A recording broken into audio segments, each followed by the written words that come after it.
Yep. Once again, we're up in the building. The fixture list is here. It's Friday. And what a momentous week we've had. So momentous that once again, Robbo's gone missing. Actually, I passed on his number. I passed on Boris's number to him. So maybe he's just seen if he's down in the street. Because, you know, certain people's got Boris's number. I happen to be one of them as well. So I'll pass it on to Robbo, and he said he's going to put in a quick call and see what's going on. So hopefully when he comes back, he'll have either good news or bad news, or he might tell me that he's got in contact with Dominic. What are you talking about? You know, I did it on purpose this week. I'll just let you start. Confirmation. But, we'll see. He'll be here very shortly. He's got a packed show tonight. Tonight is you know, this week has been all about the fans. And yeah, well, what can I say? Ernie, I'm they here, say the fans win. I'm here. I was here. Yeah. I'm here, hello. Ernie. Get hold of Boris. Yeah, did you get hold of Boris? What was you talking about? I can't hear you. You can't hear me. I think as I've come, because the show really starts, people, because his internet's gone all funny again. But I'm here, people. I'm here. Can't you hear me, Robbo? Of course I can hear you. Oh, okay. Well, I didn't see you when I came upstairs, up on the 5th floor. So, you know, I thought you'd gone a runner. But, you know, we've got Boris's number. Because everyone else seems like they've got it. So we might as well give him a call if possible, see if he wants to come on the show. Hey, what is it? What is seriously? What Boris's number? What Boris's number? What's going on with that?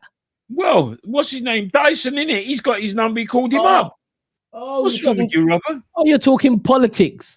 Yeah, well, I think he will speak. He'll have conversations with Dyson, but he won't have conversations with you, Ernie. He might have a conversation with me, but he definitely won't have a conversation with you. Why not? Listen, people, before Ernie just blabbers you into oblivion and then you switch off the stream, want to say good evening. It's the fixture list. I've done all that. I was next door and I thought let Ernie start again. And see if he does better than last week. But as you clearly see, he's flopped again. It's another week of. Well, you know, it's another week of football. It's not another week of Boris nonsense. No, definitely not. I thought I'd just throw that in the beginning. It would get us warmed up. I thought you would have thrown in the obvious today. Not the obvious, which we will be talking about, but a very special day marking Stephen Lawrence Day. That was yesterday. Was it yesterday? It was yesterday, bro. It's the 22nd. Well, you still should have bigged it up anyway. All right, well, we'll big up Stephen Lawrence's day, which was yesterday. That was more important than Dyson and Boris's number. Most definitely, but you know, as it was yesterday, it kind of slipped over the radar. And plus tonight as well, Robbo, I've got a lemon. I got a lemon slipping under the radar. Yeah, I got a lemon in here as well.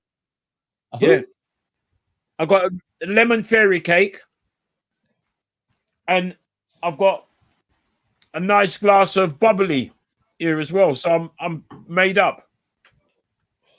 Bubbly too. But I haven't gone wine. This is what, you know, what the guys drink at the bottom of your street by the lamppost. You know them brothers at the bottom of your street. This is like English cider.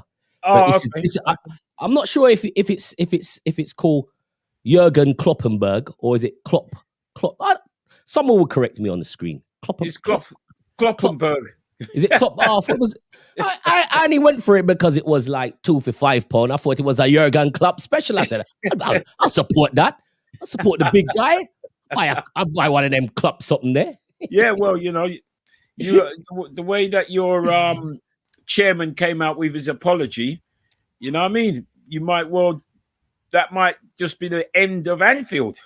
Ernie, at least he made an apology. At least he actually showed up. Unlike Manchester United's chairman, nowhere to be seen, bro. Bruv, you lot was instigating it, so he's got to show up.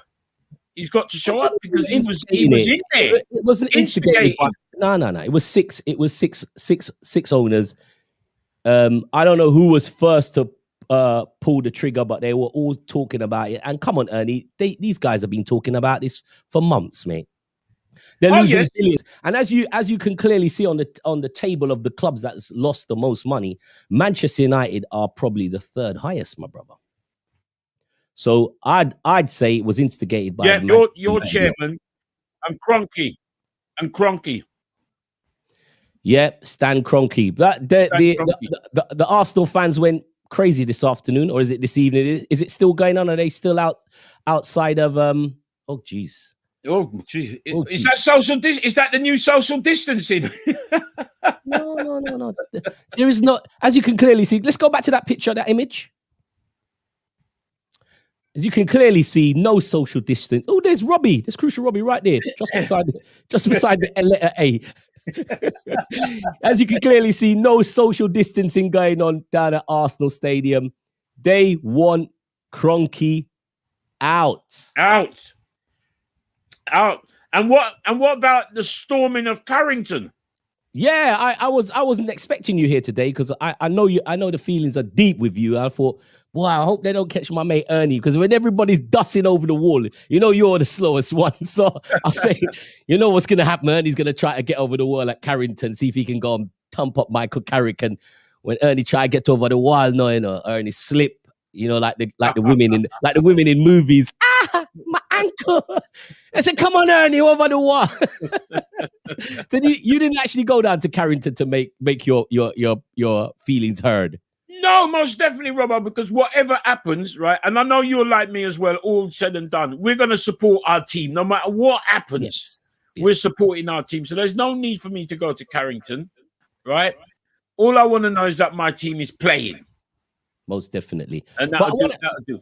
One of the remarkable things about this whole incident is the mobilizing of football fans. Whoa. Like, everybody put their rivalry to one side. Right. Liverpool fans couldn't care less if it was Stan Kroenke, Stan Lee, Stan the Man. It was like, let's just get these chairmans out. I do believe there was a lot of deflection going on as well. I mean, how it was kind of presented, the snips that we got and the comments we got, get those Yanks out and all yada yada yada. The mobilizing of the fans was great, but the direction of the conversation, the sentiment is fine. Yeah, it's just there's a lot of loose lips and loose arguments, and a lot of people forgetting when these clubs go out and buy someone like Fernandes for £65 million or Lukaku or Virgil van Dijk. Someone has to pay for it. Definitely, someone has to pay for it. And the fans often believe that, we pay for it, the fans, and that's not the case. And that's not been the case since the Premier League. You got your echo on. Have I? Yeah, you got echo. Hold on. All right, I've just taken this off. There you go. So yeah, that is one of the things that our fans may need to not check themselves, but get the conversation the right way. But at the end of the day, it's the sentiment, and it is what most fans want and what they desire, is that they have more of a voice and more of a say in how their football clubs are run up and down the country. And that goes from the little clubs to the big clubs. So on that note, I personally back the fans in that argument. But we did have that conversation on Monday, Ernie, and I was like, I said to you, Monday morning, it went off, but it was the whinging, it was the crying, it was the moaning, it's like the weeping and the bawling. And we know these things are going to happen. We just know it's going to happen. Well, have I still got my echo on, Rob? No. All right, it's all good. I mean, when it broke, we tell it off in front of everybody. Why is your echo on in the first place? I ain't got a clue. I don't know what's that. It may be something to do with my haircut. Before, it was deflected through my head. It's you know what I mean? It's one of them ones. But when all the shouting was going on and everything, Robbo, we said it's business. I mean, I'd like to get Rodney's take on this. I'll be interested to find out if Rodney thinks that the German model could work here, with where the fans own 51% of the club. It could work, but I think that ship has sailed here in the UK. I think that ship has sailed long ago. You don't think that could happen? No, not now. Okay. No. Okay. You've already sold your soul to the devil, and the devil ain't about to give it back. So I don't think that can happen. I don't see no way unless a fan is a multi billionaire who happens to support the club. And I think we've seen that in recent times with the owner of Newcastle, who turns around and says, yeah, Mike Ashley, I'm a fan. I'm a fan. I'm in the stands with my scarf. Listen, bro, when the chips are down and like you've seen with Corona, with the epidemic, when your income from your club is down, you'll soon know if you're a fan or if you're a businessman. And these guys are businessmen. Business. And in business, as we all know, business is ruthless, bro. Well, it'd be interesting to see if it comes back. I mean, it's not going to come back in the next couple of years, but it'd be interesting to see if it comes back further down the road, beefed up, in a beefed up way, because they've already games to the Champions League, from what I understand, and that's going to be more games being played there. And already players, I see Gudjonsson over at Manchester City. Is it now Guderan over at Manchester City? Gundogan. Good, yeah. And he's on a glitch. And he's on a glitch, mate. Am I? Yeah. You're on a super glitch today. Nah, man. I mean, I've got the new links and everything going on, bro. Right, people, post your comments, man. Yeah, man. You're on a super glitch. Anthony said, yeah, you are. Oh, really? Yeah. All right. Well, I'll tell you what. You take it and let me go out and come back in then. Okay, bro. No problem. Well, Ernie's going to go and sort it out. And we're going to keep talking. People, we want to get you involved today because of, obviously, we've heard the shouting, the screaming, the bawling, the climbing over the walls, trying to get into the ground. We've seen the protests down at Arsenal Stadium. But my question is to you, let me just slightly steer it. Are you that bothered? Do you actually really care? You just want your team to go out on the pitch and perform. And I think for fans, there's a portion of fans that are just performance related. We just want to see our team perform, regardless of who runs the club, who owns the club. I don't know who. JW Henry J. There's some fans who actually know these owners, like they know exactly who they are. They know how their business is performing, the different businesses that these guys own, these super businesses from multi-million-pound investment hedge fund companies, the whole 9 yards. Some of the fans are clued up, and they actually know, they do their due diligence when club owners come to part with their money to buy the club. But even if you know all that information, it doesn't really make much difference if 6 clubs can get together and just say, actually, we want to do a round robin. We want to play each other. And 16 teams getting together. I think it looked like it gathered so much pace on a Sunday night. There were so many teams. There were teams actually gagging, going, I want to be in. Let me in. Sunday evening. By Monday morning, there was loads of teams like, no. We've heard the fans. And one of the things that was kind of really crazy was the statements from the clubs when they put out on Sunday. It was cold. Just remember, Sunday night, the statement that you saw from your club about joining the European Super League. How cold was those statements? And then in contrast, the apology, 48 hours later, was soft. It was warm. It was almost sincere. But just remember the statement. I saw that statement around about 10 o'clock. Arsenal statement before I saw the Liverpool statement, and it was just straightforward business. We're out. We formed a new European Super League with immediate effect. We are leaving. We're pulling out. it was cold. I thought it was a game. I thought it was a joke. I thought it was someone broke into their Twitter account. But when you look at those statements in contrast to the statement of apologies, you know what you're playing with. Super heavyweight, how would I say it? Care zero businessmen. Welcome to the real, all you fans, welcome to the real world. Well, you know, Robbo, all said and done, Manchester United supporters has got their main wish. Like Robert just put up a little while ago, Ed Woodward fell on his sword. He's gone, or he'll be going at the end of the year. And I'm surprised a few more hasn't gone. I think there will be a few signings. I'm very fearful, but we'll find out from one of our guests. I'm not fearful. I don't care. But I think the guy who plays the super poker face chairman, Daniel Levy, I think he will wobble, because he actually is a fan. The difference with Daniel Levy, he's actually a fan of Spurs. I think that ruption, as well as Jose Mourinho leaving, as well as we know he's out of here, Sugar Legs is gone. Sugar Cane is gone. Sugar Legs is gone. Man. You're adamant about that. You've been saying Sugar Legs is gone, bro. I reckon the one who Woodward beat him to the sword.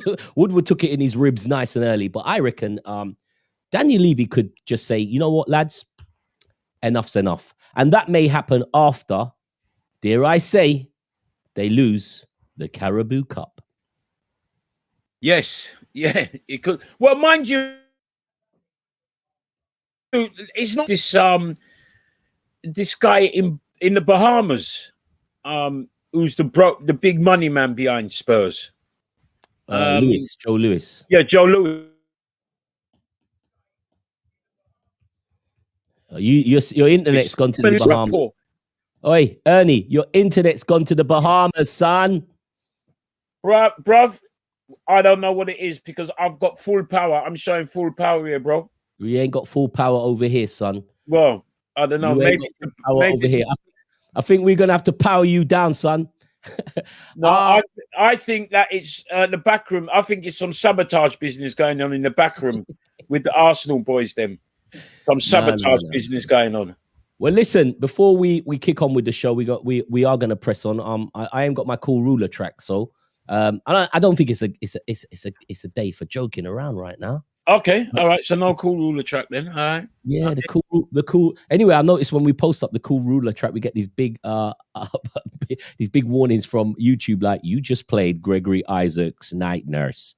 Don't do it again. Don't do it again.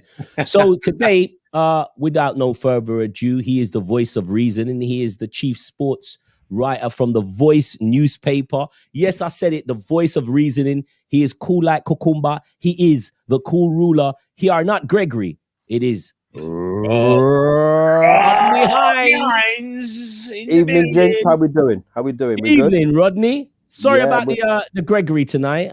No worries. Yeah. You said it's a serious issue today. I understand that. And here we are, one half of the famous six on this screen. Hey, and speaking of speaking of one half, how's the second half going? It was 0-0 when I heard last. That's all I know at the moment. But I'll try and keep you updated. Okay. I think Ed the Red is even here. Everybody's here early this evening. Everyone's early. Everyone's here early. Everybody as my mum would say, everybody have a vice now. Everybody have vice. I tell you what, good evening, gentlemen. I've been listening. Ed, you just annoy me. Ed, before you start, I was thinking, I don't know if Ed's going to turn up. Is that the noise I heard? No, I said, I don't know if Ed's turning up, because I know Ernie ain't serious, but I know you serious. You get a bit of rope and you head up down to Carrington. You're not taking no chat from him. Bro, let's go. You tell me, please. Let's start with Rodney, somebody who has sense. Which one of those teams would have not taken the opportunity to go to the Super League had they been offered it? They can sit down there and make as much noise as they want. As I remember, in the 90s, Everton were one of the big six, and they wanted to break away to form something called the Premier League. And it's only when they brought the other brothers in with them that everybody was cool. This is about money. And all those people at Liverpool, the people at Man United, were not so much because the Glazers just taking dividends now, but the people at Liverpool, the people at Man City, all those people are happy when foreign money come. Foreign money is business. It's not about tribalism. It's about money. And you can make more money over there. The American system is a system where there's no promotion, no relegation. You got 23 years of guaranteed money, and that's what they went for. And I thought Ernie was going to find a show me the money track, man, because I was dancing to everything you were saying, Eddie. Yeah, and 50% of the big six in England are owned by Americans, aren't they? That's right. You know what I mean? So Man United, Liverpool, and Arsenal are owned effectively by Americans. Yeah, and of course, listen. Let's not be silly. This has been in the making for a little while. Do you know what I mean? So it's not an overnight sensation. But interestingly enough, it was delivered on Sunday night and got rid of Tuesday night. There's a real pity other football issues can't go the same way with the same speed. Call it. This is not a place to be subtle, Rodders. If we use the same energy, and the people in football, Gary, Neville, and all them, man, they use the same energy, right, to get rid of racism, then racism would have been gone in a minute. Absolutely. Call it the way it is. Right. Absolutely right. Do you know what I mean? We've introduced VAR. Sorry. It's Brandy's good. I heard it singing there. Yeah, you're singing. You hadn't put it to your mouth yet. I was celebrating my man, Eddie. Go ahead. I love it when you two are together. I love it. The Liverpool United rivalry. This brother, they're obsessed with. Yeah, I heard you. I heard your man, boy. He coming with his little body warmer. He was shaking when he gave that apology. Was that brother? Who was that? Hey, you know why he had the body warmer on? You know why he had that body warmer on? Yes. Yeah, he was. You know why I had it on? Because J.W. Henry is cold. When you I saw the Arsenal statement on Sunday night, and I thought, wow, because Arsenal put this glorified Super League trophy. Liverpool was just straight text. We are joining. Bye. That brother is cold. That's why he had that body warmer on. Yeah, the real truth of it is that in this country we have a top four. Arsenal and Tottenham didn't have any business being in there at all. Well, they had a thing. They had a thing on BBC, right, where you had all the teams show a trophy. So you had Man United, Man City, Liverpool, Arsenal, Tottenham. Not a cup. No, what are they doing in there? Well, hold on. They might get something on Sunday. Yeah, and it's just as likely that they will, so that Jose Mourinho can say, look what I've done. I've won a cup everywhere I've been. It's Sod's Law that they win it on Sunday with Sugar Leg scoring. Well, you know, there's something else I want to talk about with Tottenham as well, right? Because Mourinho's gone, and no disrespect to Ryan Mason, but we've got that's the real story of the week, and we've got Chris Powell down there, right? Yeah. And Chris Powell has managed a handful of clubs, and he's overlooked. And this is the thing that we're saying, that we got to really get in there. We've got to have a chance. And this was an ideal opportunity for Spurs to probably lay down a marker, even if it's for 6 games. And they've never done it. Marker. It being called out. That's what institutional racism looks like. You got Ledley King behind him as the first team coach. You've got another guys behind him. This is only the second person in Premier League history in these 20s to be coach of a team. Why? What qualify on what level? Anybody? I'll take anybody on this one. What level and what qualification does he have ahead of them two brothers who's holding him? I'll tell you why. It's a very famous Tottenham saying. He's one of our own. He's one of our own. They don't get much more than of their own. Okay, I'll give it. You know what I mean? What, Rodney? What are you saying, Rodney? Hold on a minute. Ledley King isn't one of their own. Is that what you're saying? Of course he is one of their own. No, Of course he is one of their own. No. Actually, you know what I saw? Ledley I'll just say this. Listen. Let me just say this. I saw Ledley maybe about 4 years ago. I was down at the just before they built the Sainsbury's. I saw him down at the IKEA, and he had on his full tracksuit. Very proud guy, Tottenham IKEA, and pushing his trolley through IKEA, buying bits and pieces. And I saw him and I said, "Yes, King," because he's King. So he said, "Yes, King, salute, King." It was cool. And I said, "You're in a Tottenham tracksuit." And then he was explaining to me what he was doing down at the at Tottenham Stadium with the kids, working over at Lily White. And I was really impressed. And I was thinking to myself, for somebody who's just left the game, for him to be starting at such a young level, working with like kids, and he's worked his way up. And then you see him on the touchline with Jose Mourinho, only to be overlooked. Sickening. Yeah. It's terrible. And shocking. As Ernie said, Chris Powell's been part of the setup there as well. He's managed several clubs. And as you said, Mason, I mean, I don't want to upset the guy, but why has he got that job? Why has he got that job? It's absolutely ridiculous. Give it to Ledley for 6 games. Give it to Ledley for 6, because that's all they've got. Maybe 5 Premier League games and the cup final. Give it to him. He's one of their own. He keeps it tight. He was clearly the assistant manager when Jose was there. And you take Ryan Mason from the academy and put him in charge. Yeah. Well, you pass him, which is what happens in lots of workplaces. Absolutely. That you will be in the workplace and you training this brother, and then all of a sudden this brother come and pass you. And that's what's happened here. Yeah. We've seen that before. Training producers, BAs training beside you, doing radio shows, and then you turn up 2 years later. Oh, I'm the head of the station, and you're like, "Geez, on what planet?" But it's what it is. We don't want to obviously beat Ryan Mason down, and we clearly we're not. see we're using it as an example of some of the things that we've been talking about on, and it would take. And I know there's some really good people on the pod who give great comments, and I would love to find out if any of them think that there is an argument. Because if there's one, we might have missed it, Rudders. So, but I can't think of it. I don't think we've missed anything. We've all been around long enough. As we said, this is not a dig at Ryan Mason per se, because obviously he's been offered something and taken it. No problem there. Yes. But who's offered it to him? And whoever offered it to him should have offered it to Ledley King as a minimum. Do you know what I mean? Yeah. And put I say they should have offered it to Chris Powell as a minimum, because he's got that managerial experience of Ledley. Powell would be ahead for me. Powell would be ahead of Ledley, but that's just me. But Ledley we're gonna coach to the man that's just left.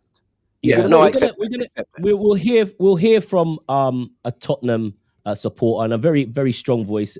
You now I can reveal to you, Eddie. We're talking about Nathan Nihal Arthanaki from 5 Live. No. He's a wrong. You don't want him on here. He's wrong. I knew you were going to say that. He's definitely a wrong un, but somebody that sings and bleeds Tottenham in the building. Nihal, well done, bro. Your mic's on mute. Sorry. Yeah, you think there's a radio presenter? I might know about microphones, but I love you, Eddie. Big fan. Greetings to you, Nihal. I've nicked enough of your show to highlight my show to be able to criticize you, because I love you.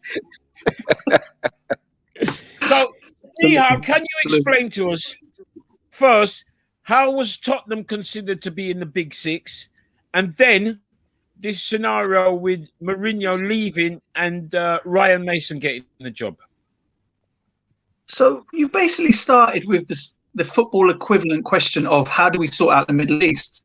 Like, no one knows. No one knows how Tottenham got into the Big Six. Right? We're looking at each other like, all Spurs fans are going, "Are you dumb? How did we end up?" I mean, the thing is, of course, I think it may go down to the value of the grounds, the real estate. Maybe it was based on that. But the thing is, look, Daniel Levy sits at a top table of chairmen. So in that respect, he wouldn't, if it was offered to him, he wouldn't, like all of the chairmen, right? They don't want to be left not being in it. So even if they don't, even if it takes brass kahunas, which it does as a Spurs fan, to go, you know what, top six. I mean, we were telling our own jokes about. You saw the joke about it's like asking Banana Man to join the Avengers. Or yeah, that was fantastic. Or it's like me going into the Crucible and putting 50p on the snooker table, right? We were telling those jokes because we couldn't believe it. You know, and then also I think a good point was made. I think we had I had Greg Dyke on the show, and he was saying, "Well, why Ajax are not there? Ajax have won more European championships, certainly turnover, Nihal. Turnover." Yeah, exactly. I mean, that's what it's down to. I mean, so it's you just want to be part. You just don't want to miss out. I mean, it's the kind of multi-billion-pound version of FOMO, right? Fear of missing out. That you know, you get that top table. If something's moving, then and also as well, look. I was interviewing someone, and I was interviewed this guy. I think his name's David Cogan, and he was the guy that negotiated and was head of the media rights for the Premier League from 1998 to 2015. And he said, look, the way he sees it is Florentino Perez at Real Madrid basically was told, someone whispered in his ear, look how much money Disney have got. And he's gone, well, okay, so with these old broadcasters, Sky, BT, whatever, there's these whole guys with Amazon and Disney and Apple. We need to be getting some of that cheddar. So, but they didn't come in. They didn't come in when they had the opportunity. That's the problem. No, but interesting enough, Facebook and Amazon said, we are not in discussions. They didn't say we'd never do it. They said, we're not in discussions. Right. And we all know, we've all been in this game long enough to know what that means. Right. We're waiting to see who else jumps. Now, BT definitely did say we're not doing this. Sky were silent, weren't they? Sky ain't got the money for it, though. Sky didn't come in with the kind of money that they expected, as my understanding, Nihal. Yeah. So, but the thing is, this is all bankrolled by JP Morgan to the scale of like an investment bank to the scale of like $3.5 billion. Right. So that then gives them the time. But that $3.5 billion is based on future income from TV rights. But the TV rights now, the ones with the deep pockets, are the Amazons, the Apples, and the Disney. Right. Absolutely. That's where the money is. And they need it because Amazon and Disney specifically, and Apple, sorry, all three of them, they just need content to shift other things. Right? Yeah. They're not broadcasters as such. They make content.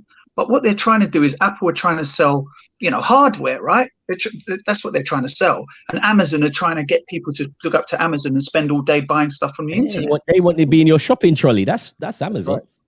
Right. So for them, it's a worth investment to get into football. And some people think that Amazon held back from going for Premier League rights because they were keeping an eye on what might happen. Yeah, 100%. It's an interesting point that Nihal makes because Amazon have, however slowly, already bought into a couple of Premier League games.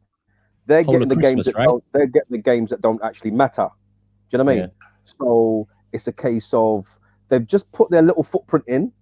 Yeah, put their little footprint in, and as you said, discussions have taken place. I'm almost certain, but as soon as it all blew up, they want to go backwards. Well, because they didn't, you know what it was? People were saying, it's fan power, it's fan power. But I think it was the British government and and UEFA and FIFA saying you can't play in the competitions. That's the thing that shit everybody up. Yes, there was more the government, Leah, because the government said we won't let them in the country, we won't give them the passes, local authorities won't give the safety certificates to allow the games to take place. So everything that you want to do, you can't do that. It's about that. It's not the fans. I wish it was the fans, actually. I wish it was. So do I. And the fans, like the Chelsea fans, saying we changed the world and all this kind of stuff. We had the sports minister, Nigel Huddleston, on the show. And the Tories put in their manifesto in 2019 that there was going to be a fan-led review, you know, top to bottom of football, right? Now, what this has done, and as soon as Boris Johnson and all that started kind of saber rattling in the House of Commons saying, well, we're going to look into this, right? That made him just think, wait a minute, we've got it good now. Right, there's no regulation really. Well, there is imposed on us, but we're pretty much allowed to do. We're doing what we need to do. But if the government suddenly, and the sports minister said this to me on my show this week, he said, "Look, we're looking at everything. We're looking at the German 50+1% model. We're looking. Nothing's off the table now. So by introducing this ESL, they've in some ways they've overplayed their hand, haven't they? Yeah, that's the thing, right? They've overplayed their hand. Yeah, because of the arrogance. Yeah, they've opened up, as we say, the proverbial can of worms, and it's all being played out. The individual clubs have now put themselves up in the firing line. I mean, the Super League was forgotten about by Tuesday, and by Wednesday it was Stan Kroenke, it was J.W. Henry, it was Levy, it was the individual clubs that put themselves under fire. And I think the Shameless Six, and as you can clearly see, all the anger is now being vented. It's away from the Super League, the European Super League, Perez. It's now being pointed at the individual clubs. Nihal, what do you think? How do you think that plays in terms of Tottenham's situation and Daniel Levy? Because I'm not a betting man, but I'd definitely throw a quid in it that Daniel Levy is the next to go. No. Yeah, I don't think he's going anywhere. I reckon he goes. But I reckon he goes for personal reasons. Look, if you look at Manchester United, Woodward was going, by the way, Nihal. Yeah, and Woodward was going at the end of the year, so it doesn't matter that much. Exactly, but was that publicised though, Ed? Was that well publicised? Well, we knew it. Rodney knew it. He was going at the end of the year, so it doesn't matter, does it? It was just made public on whatever night it was. Do you know what I mean? Jonathan Barnett was on Radio 4, the super agent, and he was like saying, look, it's quite easy to make out these owners as being evil kind of billionaires, like Dr. Evil kind of people. But if you look at Mansour, for instance, in Manchester City, what he has done in terms of investment into that city, right? Like the Glazers is built on debt, right? But actually, look what Abramovich did for Chelsea, right? Look as a Spurs fan, Daniel Levy's vision is the best football ground in the world, right? The most modern, unbelievable. That was his vision. But don't you need quite a good team in there as well, Neo? Well, yeah, that would be nice, to be fair. But that's just the extra investment, isn't it? But people just suddenly are like turning on these owners. But these owners have put a lot of money. Like, you can't be a City fan and suddenly start going on about the Mansours. Like, City's fans have been very quiet, though. City's fan. I was surprised that the Chelsea fans went berserk, but I reckon half of them they were fueled by they got rid of Fat Frank. I reckon they were like Frank. It was just a Frank throwback, that one. Frank. But I was surprised that the Chelsea fans went so hard, bro. Yeah. I mean, Nihal, I just want to ask you specifically, if you don't mind, about Tottenham. Yeah, I'm looking at the best manager you ever had with a team in the semi-final of the Champions League, with a guy who failed at Manchester United as an egomaniac, narcissist, eventually leaving the club, and there was nobody with any sense who didn't know it was going to end up that way. With Gareth Bale coming there to get fit, with most of the team from the finals of the Champions League not getting played, and with your prize asset and a jewel probably thinking about leaving, you're in a bit of a jam, aren't you, Tottenham?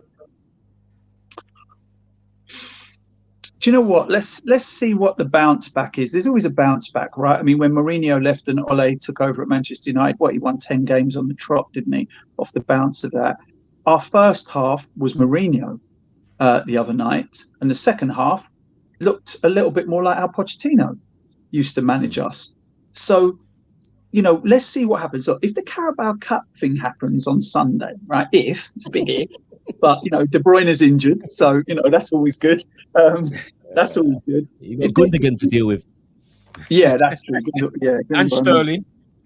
Yeah, and Mahrez. Foden, Ernie's favourite, Foden. Foden, yeah. Sterling's nothing to be terrified about anymore, unfortunately.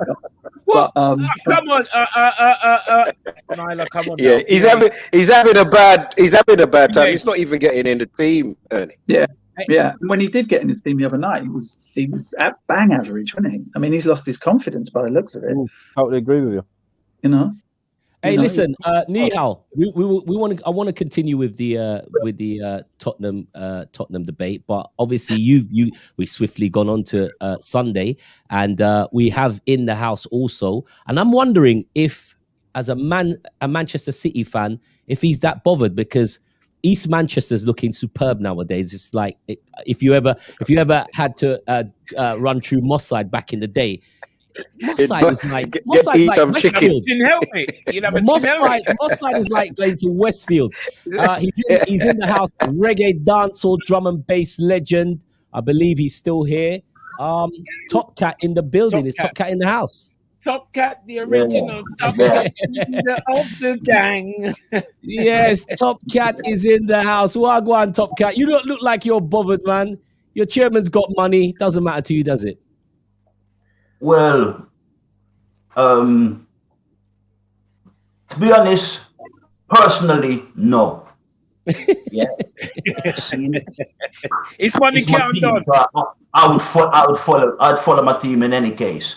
But I do understand, like, all right, with the Super League, it's a new organization taking over from the status quo. See, and the status quo has got the government on their side, so it's the government who really kicked ass.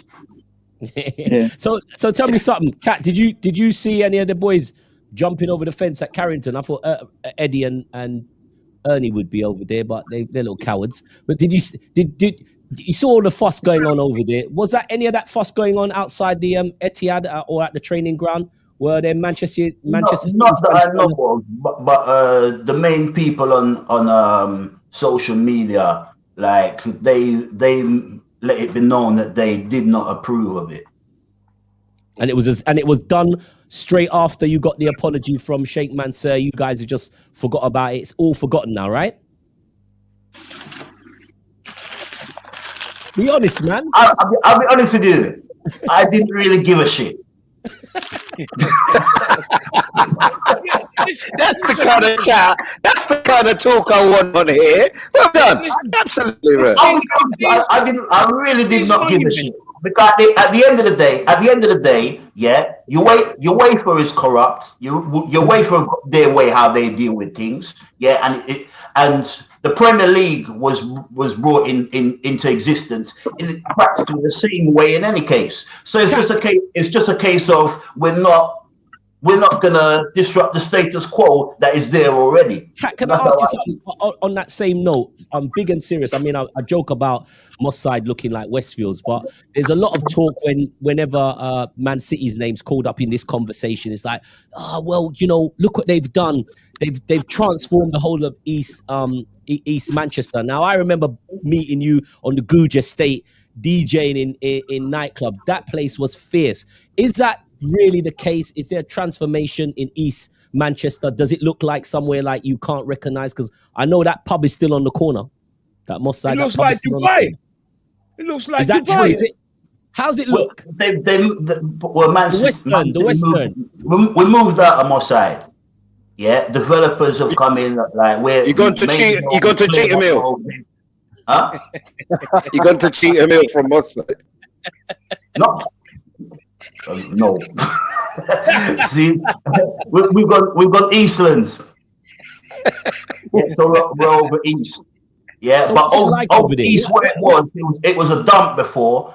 Yeah, the area. Yeah, we were like it needed redeveloping, and the Sheikh has come in. He's helped redevelop the place, and that's still. He's built schools. He's built properties. Yeah, the big bridge flyover, yeah, because of the traffic that we got there and that. So you've got the big flyover from the campus stadium to the main stadium. He's done so much. A lot of things that people don't even know. He's built youth clubs in North Manchester. Oh wow! So the youth club that I saw that he invested in, yeah, it's the best youth club I've ever seen. They had some giant screen, whole heap of giant screens for you to play computer games on. I went there to do a seminar teaching them how to rap and MC. Yeah, they had dance classes there. They had football. They had about 4 or 5 basketball courts and everything. Yeah, see, and the Sheikh just invested in that. and put that in the area. So can't run him. And Tottenham got a Sainsbury's. They just got a new Sainsbury's. That's all you got in Tottenham, isn't it? No. Wait a minute. Stop. It's a nice Sainsbury's. It's nice. Listen, Tottenham built a sixth form college next to the stadium, which is made up of all the teachers in it, all come from the top kind of private schools. They take the brightest kids from all the state schools around Tottenham and they put them into a fast track college. Tottenham built a college next to it for this very purpose. That's the Lily-White College, right? Yeah. So it's not just about the Saints. But the Sainsbury's is nice though, and the car park. Robbo, man, you need to get out more. Right. Listen, he can't help it, Nihal. He can't help himself. We're saying this, right? We're saying it. Supposing these very rich people decided, you know what? We're not getting the Super League. We are going to pull out. Then what would happen? But they can't. But they can't survive on their own, Ernie. You need, the thing is right. What you're saying, Top Cat, is right. For my life, the most dangerous word in the English language is change. And anything that is changing whatever people have become used to is something that gets challenged. It's quite clear that it was a power move. They don't like the Champions League. They don't like the setup of it. You're right. UEFA, FIFA have been involved in all sorts of corrupt things, and they are hardly the kind of people to work out what is right, what is wrong, and what is morally bankrupt. For me, it's about money. It's plain and simple about money. When they got all that money from Sky, did the ticket prices get cheaper when you went to the stadium? Did it get easier to go and watch? You're trying to take your two kids to go and watch a football match now. You need a mortgage. It's not. That romantic thing that some people are trying to put forward is not right. It's gone. It went a long time ago. Real talk. Real talk. All right. Well, look how many kits we have to, like 5 kits, 4 kits. Ridiculous. That's right. Top Cat's one is from 1965. And that cost £200 in the store. Retro from Nike. How many kits has Spurs got? Because I'm still waiting for Nia to tell me how they managed to be even considered to be in the Super Six. And he ain't answered that question yet. It is. You've nailed it. It's based on the amount of kits you have. So the green one, the yellow one, the white one, the dark blue one is based on the amount of kits you have. That's why Everton, they only had 3 kits and we had 4. So we got. Listen, Tottenham is, we've got a history, right? Not a recent history, but we've got a history that puts us there. But then in that respect, but also actually, you made the point about money. In 1961, you celebrated the 60th anniversary last week. Yeah, you're getting into Robbo territory now. So we won the Audi Cup 2 seasons ago. Oh yeah. Audi Cup and the Emirates Cup has been hugely entertaining for the rest of us. Nihal, what about the manager situation? You've avoided that one. I mean, we're calling it out here, and I'm interested in your thoughts. So the one point I think that you didn't touch on, because it's the most superficial point, is the PR of it, right? So I know for a fact that nothing is done there. The choices that are made are based on the PR optics, as they call it, of it, right? So what's the best story we can tell without spending any money, right?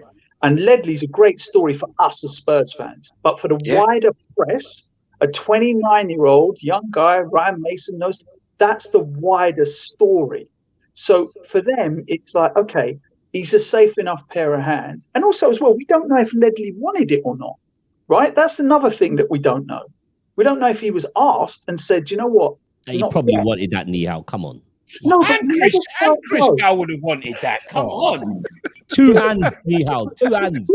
Like Chris Powell is a completely non-story. There's no story in that for Tottenham. What are you talking about? Ledley King would have been a story, though. Yeah. But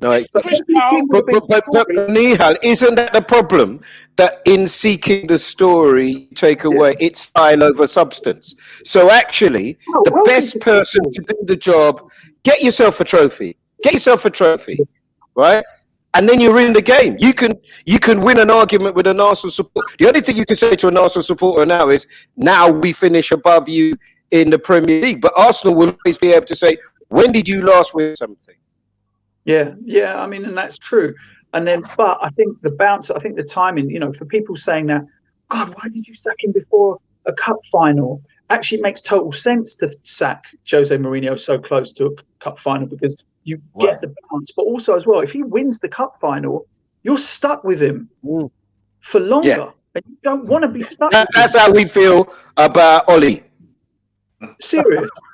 I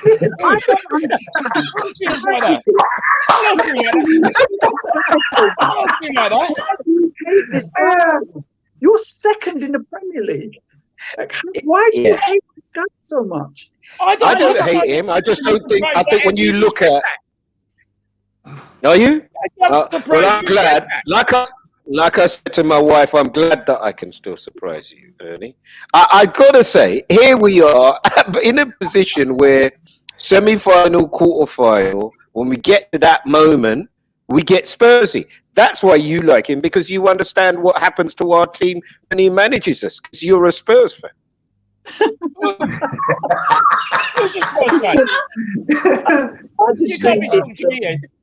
I'm talking to Nihal. I'm talking to the new people. I'm getting to Top Cat in a minute. This brandy's nice. Top Cat, I'm coming to you because you started off with 4, and after tomorrow there might only be 2. You know what? It's for Spurs fans, we say it's the hope that kills us. For Man United fans, it's the arrogance that kills you. That's what it is. It's like you expect a God-given right. No football team's got a God-given right to win a damn thing. Right, except Man United. Hey, speaking of winning things, let's talk about Sunday, the final. Put all the stories to one side. Ryan Mason, yada yada. Pep being the genius, winning the treble.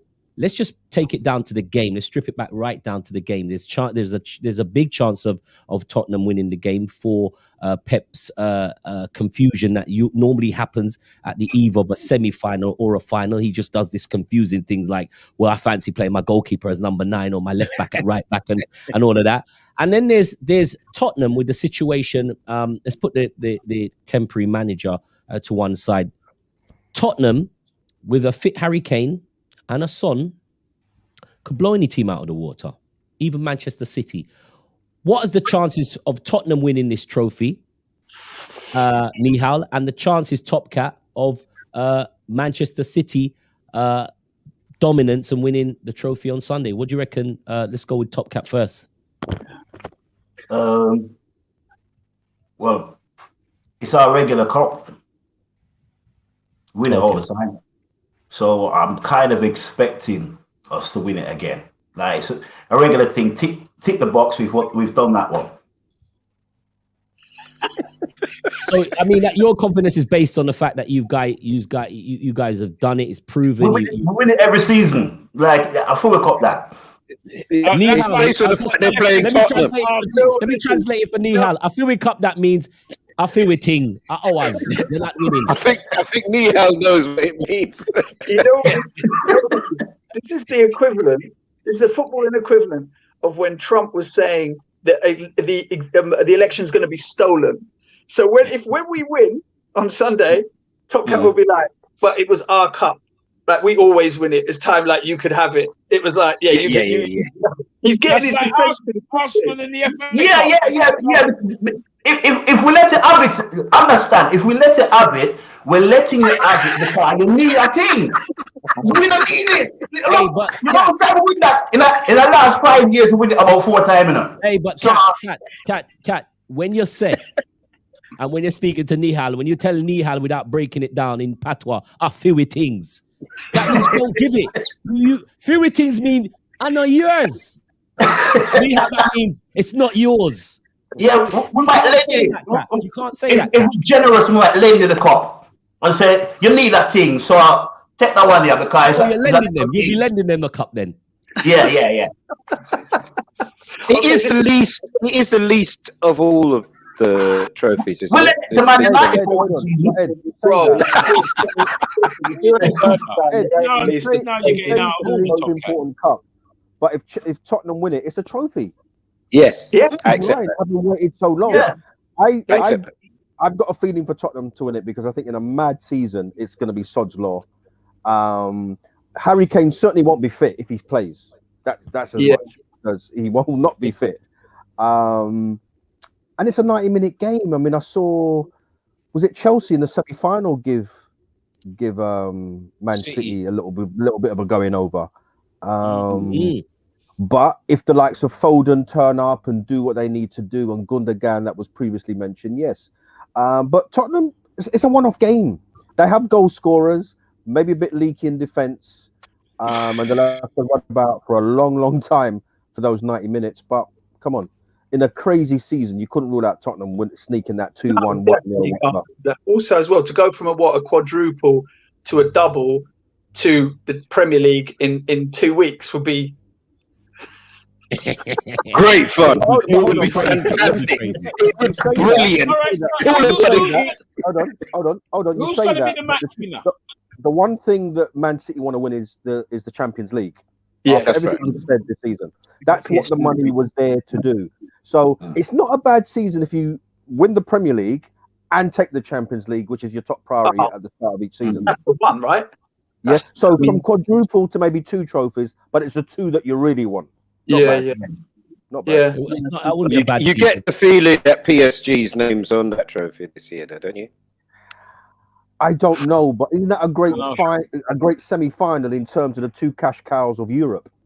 Yeah, I mean, the oil Classico. PSG's money was also designed to get them. Money, isn't it? It's a state's money. It's a whole country's money. No, PSG.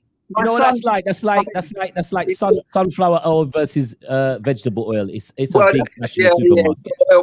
My son said that his mates. My son's here. He's 13 years old. He's saying that that his mates they're calling it the oil Classico, right? They call it the oil Classico. Oh, well done. Well done. Yeah. Well done. That's good. Sunflower Oil oil Classico. versus, it's all different oils. So Nihal, what's your take on the match? I mean, lending you the trophy, but in all seriousness, how do you see Tottenham winning this game? Well, he doesn't. Part of us. No, it's look, when all our shoulders go down when we see Eric Dyer walk onto the pitch, right? We'd be like, no, more like he's going to be there from the start.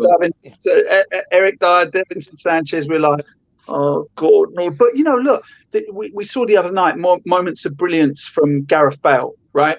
And he's so inconsistent. He's so inconsistent. But when he does those moments, he tears a defense apart. Like he plays. He loves a big game as well. Clearly, huh? Gareth Bale loves a big game. He's a big game. He's a big game player. Yeah. Oh yes. Oh yes. Ouch. Well done, Nihal. Well done. Hey, I used to have fun with Nihal. Nihal used to be on Radio 1, and you used to do the night show, and I was coming out of the building, and the security guards used to say, "Are you guys going home? And you going home?" And we'd have these big debates about Tottenham and Liverpool. Do you remember? But that time you had Harry at the wheel, but now you've got Ryan at the I know, baby wheel, mad, the toddler bike. So mad. It's so mad. I don't know. Is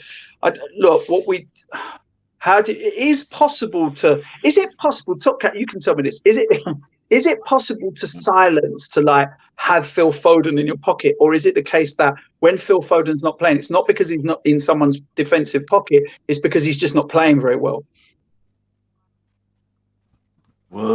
He's just not playing very well. Good. Which is very rare. Yeah, when he comes on, he's a fan first, so he's a fan of the club. So when he comes on, he's got the extra. Yeah. He's, because I live in Stockport, so I'm surrounded by City fans. Well, that's where Phil Foden's from. Yeah, and he's from. Phil Foden's from. Yeah. He's like a local hero over here, man. Absolutely, Yeah, listen. Nobody thought anybody could come in and do what Silva did, and he's been a fantastic understudy for him, hasn't he? Remember, Silva served Man City. Yeah. But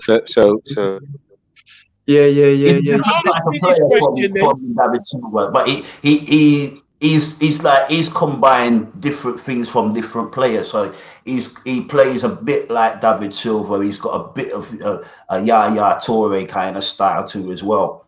Yeah, like he's taken all the classic players who's been around him and made some bits and pieces. Go. Say goodbye to all these uncles. Bye. Bye. Lovely to meet you. Bye-bye.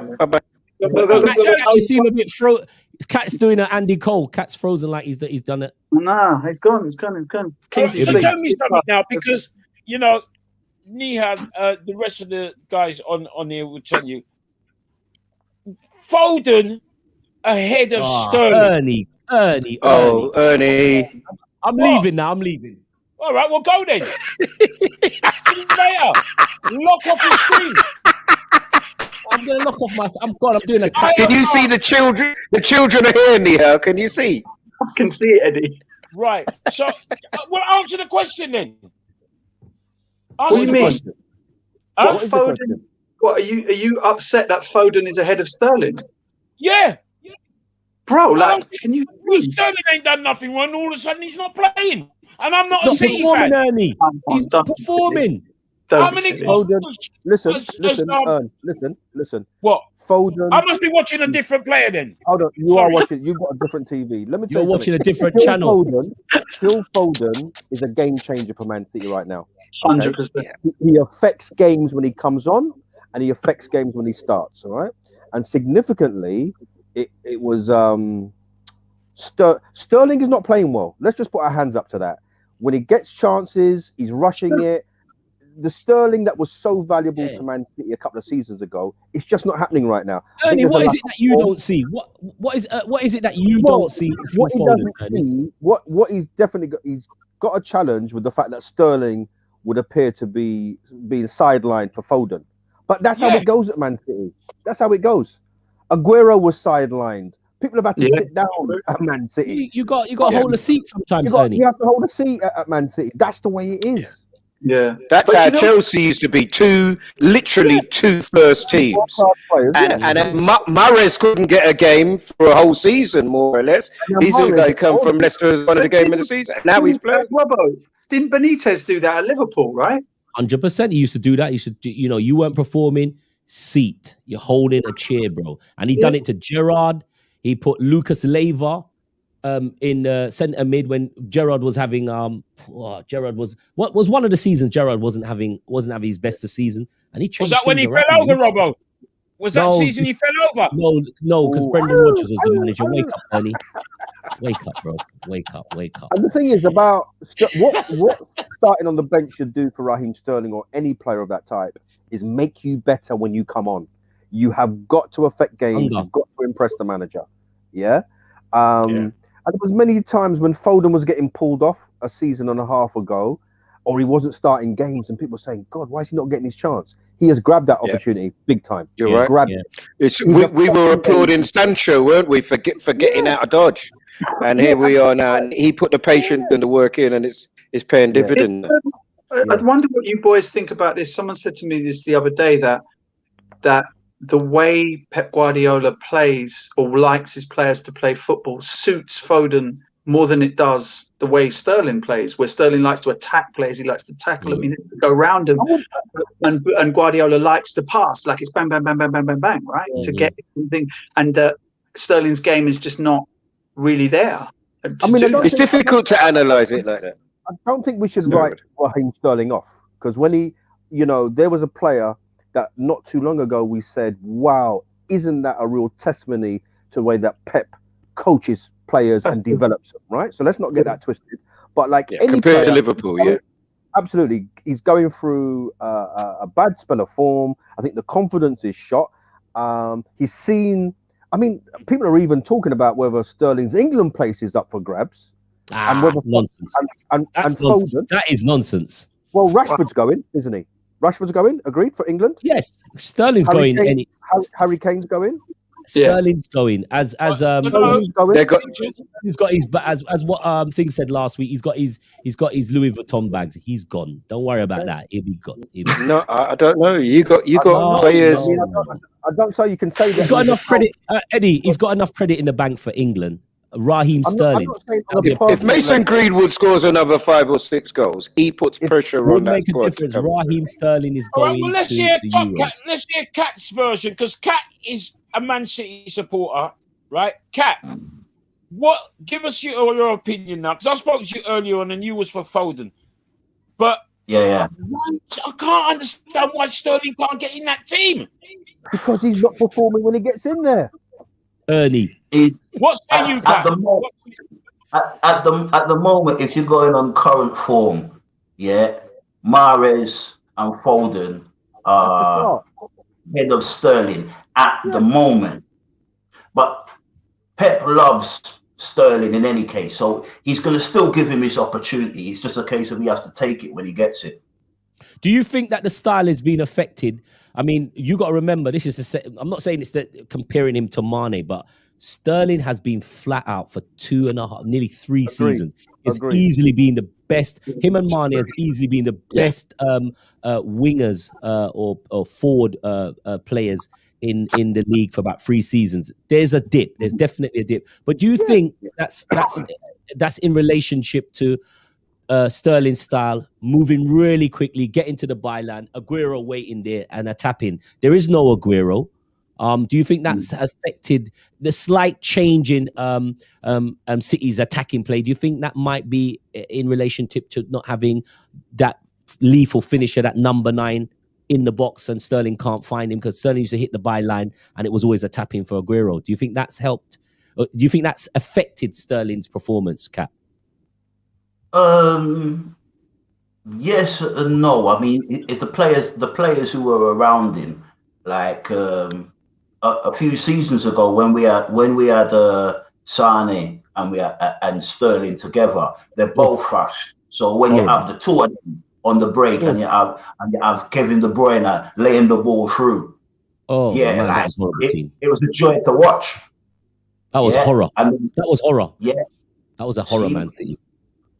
But things have changed. Sane is gone. Aguero's coming of age where he's getting old now. Yeah, so it's a transition period, and plus Sterling has been played for a whole, like I said, for the past 3 seasons. Don't tell me that. Yeah, 3 seasons. Yeah. We got you, bro. We got you. You still got me there, yeah? Yeah, of course we have. Of course we have. It's just a dip in form for Sterling, right? And Foden has taken his opportunity, and I'm sure maybe back into the season, I know there's not that much left, but certainly a fresh Raheem Sterling, if anybody comes back fresh from the Euros, of course, Raheem will be back. I'm just saying it happens. I remember a time when Gundogan wasn't a regular starter at Man City, and now he's scoring goals for fun. Yeah. Do you mean? Everybody has to take their time at Man City and sit down next to the manager for a while. But when you do get your chance, and this is why Foden has been promoted the way he has, he's taken that chance gloriously. I think he scored in both legs of the game against Dortmund. Makes things happen all the time. So it's just his time at the moment. I'm sure Raheem will be back. I like Foden. He's him, and as I told you, the 2 players that's impressed me the most as young players, and they have proved. Even though I must say, guys, final score today: Arsenal 0, Everton 1. Everton got the away win. They beat Arsenal at the a rowdy Emirates Stadium. The fans weren't inside. The fans were definitely outside today, and they were there to witness the coaches pull up and the coaches leave with Everton with 3 points. But I was about to say, Bukayo Saka and Foden, they ain't jokes. They're the real deal. Them 2 players. I think Foden's a little bit further down in his development. Just a little bit. Saka's the real deal, bro. Yeah, you've always promoted him. Why are you saying that, Robbo? We've got Debbie, who is an Arsenal super fan. She's been waiting for a little while. She's watched the game this evening. Can we bring in Debbie and get a little update? So she'll be really happy then, will she? Yeah, good timing, Ernie. Good timing. Debs. You know, Ernie said... That's a good start. Ernie, you didn't get her name right because you said another name. She used to live on your road, and I'm like, I don't know who you're talking about. Yes, I said you didn't say Deborah. email See? is Jade something and no, but I said You said she knows Jade. you, and you said no. Because I don't know a Jade. I don't know a Jade, but I know a Deborah. And good evening, Deborah. Hey, can you hear me? Yeah, He's not we gonna can know hear my you. email address, is he? He's only Exactly, gonna know Ernie. my email address. So, Debs, you're our super fan tonight. You must be gutted. Listen, do you know what, right? I'm more gutted. Take They that had shirt one off, attack just in the kick off. second half. They had one attack in the second half and they scored from it. And That's what it because needs. Leno, can I just say, it's all very well saying that they scored, but it was an own goal by Leno. No, but apparently, They Everton had some count. good- They Apparently- only goals count, apparently. Yeah, I know they do count. They do count. I am aware of that. However, we played better in the second half, and we didn't. It was a Debs from Sudbury. Debs, apparently Everton did have good chances in the first half. So you must have been sitting there like half behind the couch because I heard Everton had good chances. They did have a couple of chances in the first half, but so did we. But I must admit, in the first half, I was in and out. But we did have some good chances in the first half. But we should have beaten them. I mean, we're at home. Do you know what I mean? So I don't understand what happened, but hey. Well, I mean, I think So You should be used to that by now. that's Arsenal's What? 7th loss at home this season. I think only Liverpool are up there with big numbers. There's Sorry, no and there's no advice. And I think that's Everton's 10th away win of the season in the Premier League. Sorry? What's that? I think that's Everton's 10th away win in the Premier League this season. Yeah, it is. And that's probably about our 10th loss. No, 7th. Our 7th for Emirates. So Debs, Bev Max said to say hello. She said you're in the house. Nihal, my gracious friend from BBC 5 Live, is a massive Tottenham fan. I know you will not be able to brag if you guys finish below Tottenham. Wagwan. Again. And Rodney as well. Remember, Rodney's an Arsenal fan as well. No, but Rodney's cool. Rodney's a cool ruler. Rodney's Gregory Isaac. He's easy. Can I say something though? Tottenham finished above Arsenal for the last couple of seasons. No worries about that. But last season when they did that, Arsenal won an FA Cup. Exactly. Yeah. So I don't understand finishing below Tottenham. That doesn't really hold much weight now. But It really doesn't hold much weight. But it'd be difficult if they finish above you and win the Carabao Cup. Then you'll have nothing to say at all, will you? Well, Hang on. that's why I say earlier, if Tottenham win on Sunday, good luck to them. I feel they will, in fact. I feel they will. But listen. Maybe you're sensible Arsenal fans, but the Arsenal fans I know will be like, we don't want that cup anyway. That's not even a cup we care about.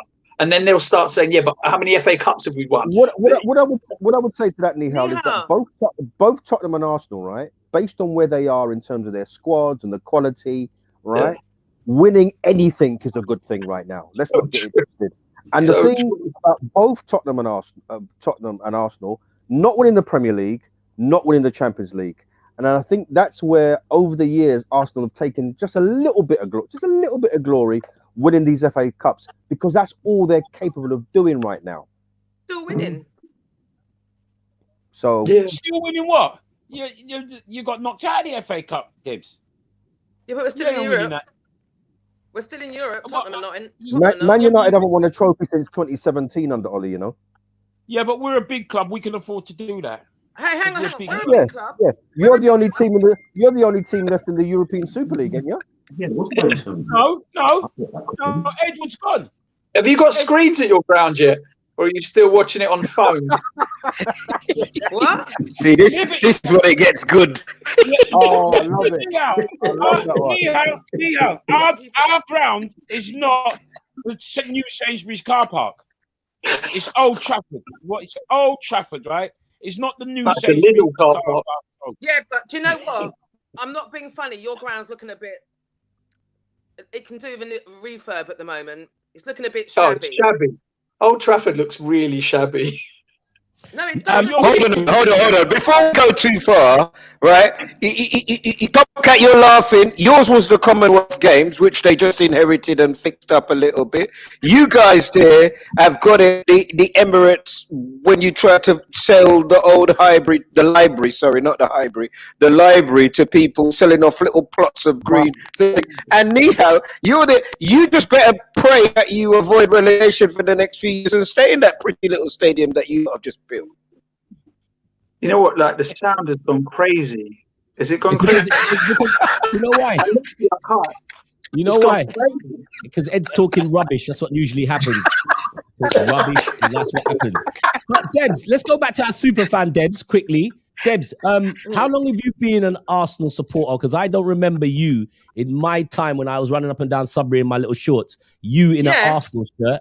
And how do you think you fare for the rest of the season? I didn't hear the last bit, but the beginning of it, I remember. So my dad was an Arsenal fan because all my family lived opposite the stadium. So my dad was a massive Arsenal fan, and there's a few people in Sudbury that supported QPR and Chelsea. So I came in one day talking about Chelsea. My dad said, no, none of that. You're an Arsenal fan. And there was a particular game when Arsenal played Man United. I'm not going to say what year it was because then you can guess how old I am. But there was a particular game that Arsenal played Man United and we beat them 3-2 in the last minute of the game. You can probably guess what game it was. I thought you was going to say 8-1 when we beat you 8-1. Sorry? I thought you was going to say when we beat you 8-1. Oh, God. You're still going on about I remember the 3-2. Anyway. So that's when I supported Arsenal. I've been a season ticket holder for about 25 years. So, yeah, I've supported them for a while. Would you be going back to the stadium? And how do you approve of your we saw the demonstrations outside the stadium today. I don't see the point in that. I don't see the point in it, to be honest. I would, however, if we'd got into that Super League, I'd have ripped up my season ticket because I'm not interested. Do you know what I mean? Wow. And I'm not sure how much these fans going outside the stadiums is what it's gonna do. Because let me tell you, these people already know what they want to do. You know, it's all about the money, isn't it? At the end of the day, it's all about money. It's not about us as fans. I mean, what's his name? Josh Kroenke came out and said something like, the global fans like watching Arsenal play Barcelona. Yeah. He said the local fans, us, we'd like to watch Stoke on a Tuesday night. Yeah, we would. Yeah. You know what I mean? And we would like to watch the I've seen Barcelona loads of times. I've seen all those Juventus and this and that and the other. I've seen them. And we would like, but I don't want to see them play every single other week. Do you know what I mean? Because that's how boring would that be. Yeah, well, I mean that was just those things would be done if the Premier League had kicked them out, but they weren't planning to leave the Premier League. So we know that this Super League was planned to be a Wednesday night stopgap. It probably mean that they wouldn't they'd be out. They wouldn't be doing the FA Cup or the League Cup. But hang on. But you and I, we've been brought up on the FA Cup, right? I love the FA Cup. I used to. I don't love it anymore. I still like the FA Cup. I love it. Yeah. That 3-2 was the FA Cup. Huh? What was that? 3-2 was the FA Cup. The 3-2 game, he's saying that was the FA Cup. Was that the game? No, it wasn't. Yes, it was. No, it wasn't. Yeah, but the thing is, that's the only cup that Arsenal can win anyway. FA Cup. Well, and take it though. Recently, if it's the only thing you can win and you win it, what's the problem? Exactly, still a cup. What, Nihal, going back to you, sorry. And what have you won recently? I mean, you know. You're gonna be no, you little petulant, you petulant kids. You know, we won. You know, I mean, the Audi Cup was a big win for us. You know, that was, Audi 5000, as they used to say back in the days. 2008 was the last time we won a cup. 13 years ago, I was there. We beat Chelsea. That was the last time that we won. You know, the Carling Cup, as it was then called. You know, it's been a long time. It's been a long time. But you know, look, to be honest, it's a weird thing. But you know, being in the Champions League final against Robbo's guys, and then our man Musa Sissoko handing the ball in the area in the first 1.5 minutes. That wasn't the reason why you lost the game. It was a dull game of football, right? It was Divock's dagger that you lost that game. That was it. The best games of football in that entire run of the Champions League were the semi-finals of that. Champions League. The Ajax. Tottenham was well, right? Those semi-finals were, that Lucas Moura goal in the 94th minute or whatever thing that's ever. As a Spurs fan, it's the best thing I've ever felt, and I've seen us win. I'm one of the rare Spurs fans of a certain age. I've actually seen us win something at Wembley 14 years ago. But that semi-final, they're the things that I live for in football. Those kind of moments are just. What about the quarter-final VAR? That must have been thrilling as well. Watching that. Oh, that was unbelievable! And I was watching that with a gooner, a mate of mine who's a massive gooner. So, and it's interesting because he's a football agent, and he was saying to me at the time, throughout that game, he was going, "You're going all the way to the final." There's something about this season where Spurs are going all the way to even before the game was over. But I mean, that game, Top Cat, you will remember that as well. That game was insane. Oh, you were there. Oh, was that the Sterling goal that was disallowed? Yeah, that Sterling goal. VAR, mate. Oh. Yeah, and the arm goal as well. Yeah, the VAR. VAR, my lord. VAR, my lord. We're all singing that. We're some predictions for Sunday, but we normally do it on the show. We try to rattle through the games that are preceding the big game. We obviously Arsenal's gone down, lost 3 points. Well, they've not lost 3 points. Everton stole 3 points from them today. But we got 2 games starting tomorrow. Liverpool 12:30. The big game. Who runs London? West Ham versus Chelsea, and Sheffield Brighton that nobody cares about. Let's start with Rodney. What's your predictions on the game for Liverpool Newcastle 12:30? You know you love a 12:30, Rodney. Well, the 12:30 games for me, they bust my coupon. Trust me, because you get upsets. I think a couple of weeks ago, sorry to mention it, Top Cat, we had a 10-man Leeds beat Man City in that 12:30 slot. Do you remember that one? What I would say, you'd expect Robbo Liverpool to win that game, but home form ain't great. Nope. Yeah, as I said to you, teams go to Anfield now thinking they can do something. 100%. St. Maximum is running the show for Newcastle now. He's injured though. No, he's back now. He's back. Oh, he's back. I'm gonna go with a 1-0 to Liverpool. Top Cat, what do you reckon on the game? Newcastle, Liverpool. Newcastle, Liverpool. 2-1 Liverpool. Yeah. Nihal? Yeah, I don't think Newcastle are going to score. I think 2-0 to Liverpool. Yeah. Oh, jeez. I'm doing great. What about you, Debs? Liverpool, Newcastle. Do you care? I'm going 2-1 Liverpool with Wilson scoring the only goal for Newcastle.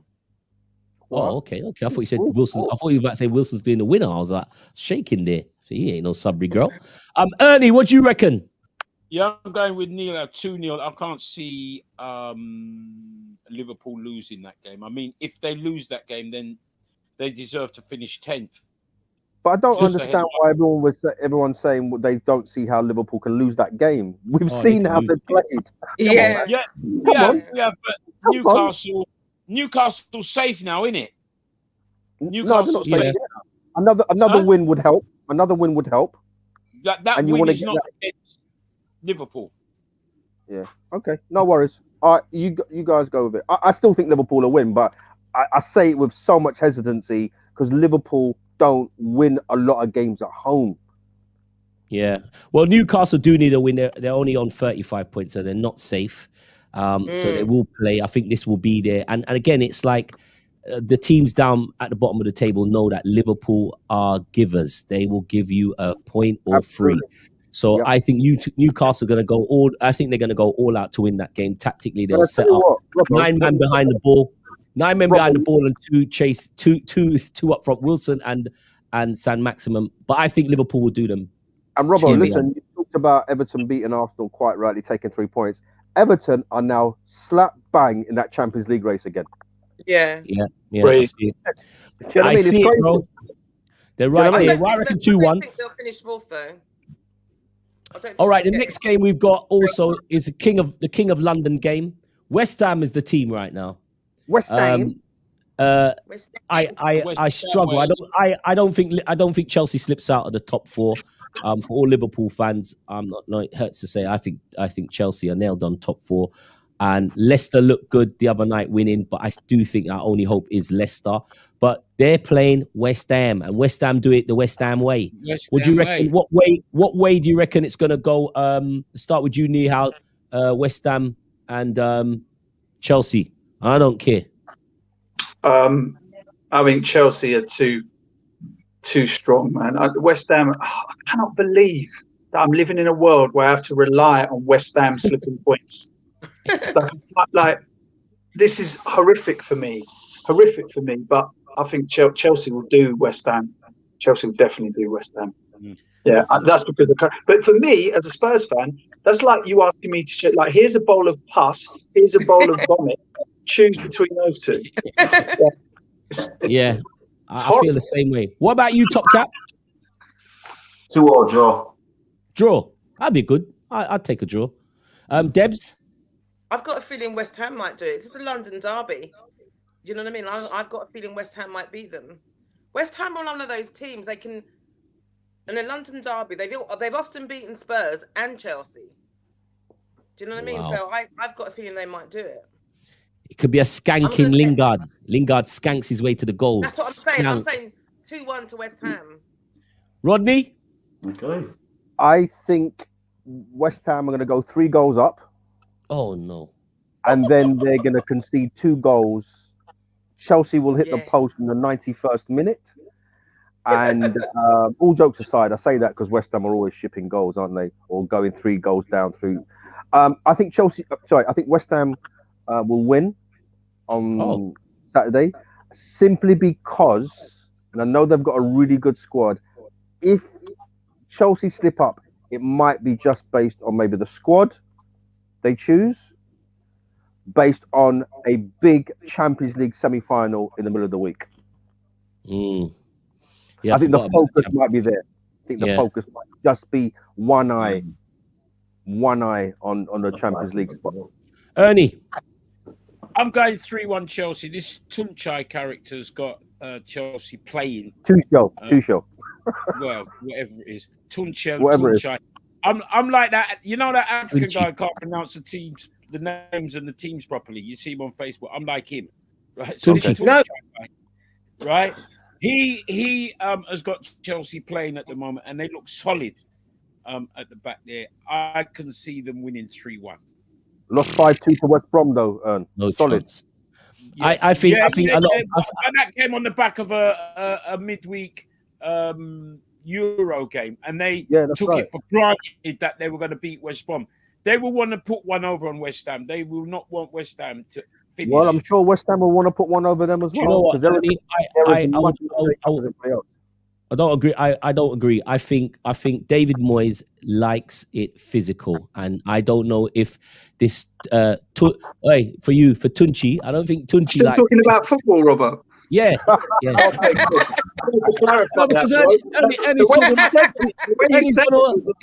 Ernie's gone on Tucci and all that something. Tuchel, I don't think they like it. I don't think they want a physical game with David Moyes. I think West Ham beats Chelsea. I think West Ham do them.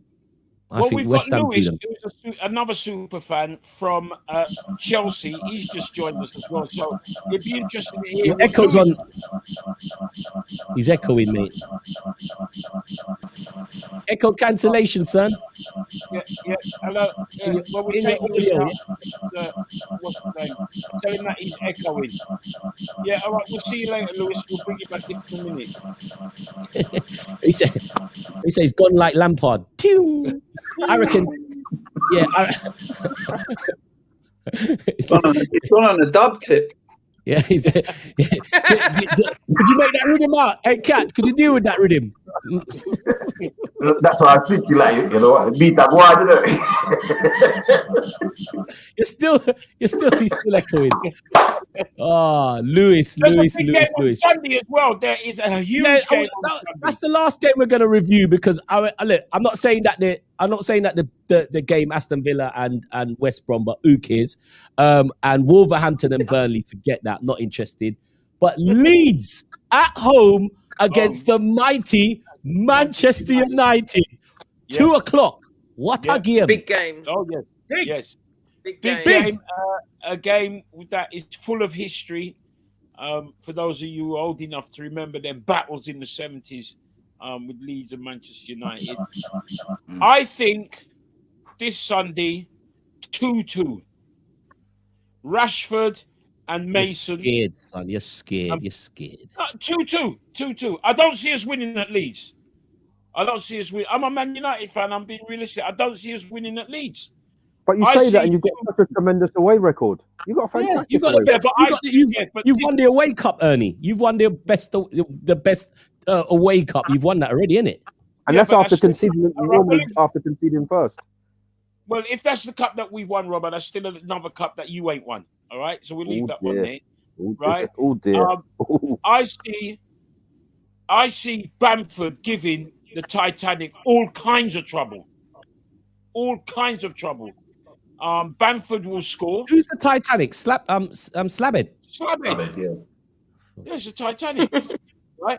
I see him giving him all kinds of trouble, and they've got this other player, beginning with P. Rodney was talking about him. Leeds, wide player.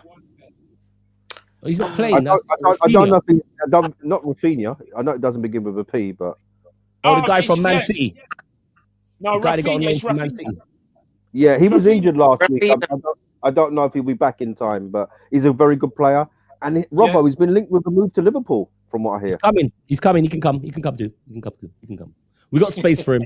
Come on, lad. You got space. What do you reckon, Rodney? Leeds. On Leeds Man United? I'd like to first of all pay credit to Leeds because they never know when they're beaten. Yeah. You know, they can be 3-0 down and they will continue to play the same way. Yeah. They have under Bielsa, they do the man-to-man marking. You are responsible for that player. And if you don't do the job, you get pulled off.